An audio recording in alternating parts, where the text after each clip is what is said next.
नमस्कार मंडळी. तर घरच्या घरी लोणी किंवा तूप कसं तयार करायचं हे आपण आज बघूयात. तर इथे मी 8 दिवसाची जे आपलं घरचं आपण दूध रोज वापरतो त्यातलंच त्याची जी साय काढून ठेवलेली 8 दिवसाची, तर मी ती फ्रीजमध्ये ठेवली होती आणि आदल्या दिवशी मी त्याला दही लावून ठेवलं होतं, म्हणजे विरजण लावून ठेवलं होतं.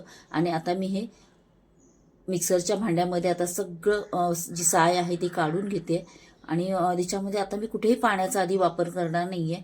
तर आता ही साय मी एकदा मिक्सरला अशीच लावून आणते.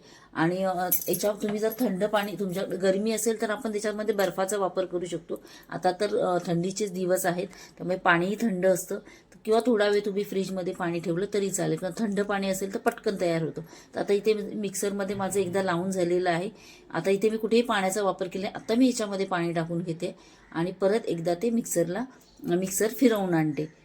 तर तुम्ही हे लोणी आहे ना, अगदी 5 मिनिटात तयार होतं आणि अगदी झटपट.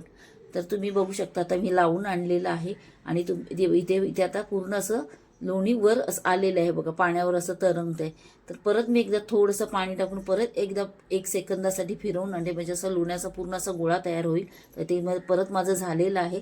आणि हाताला मी इथे गव्हाचं पीठ लावून घेते, म्हणजे गव्हाचं पीठ लावायचं, हात धुवायचे, म्हणजे आपल्या हाताला ते लोणी अजिबात चिटकत नाही. तुम्ही बघू शकता माझ्या हाताला लोणी चिटकत नाही आहे.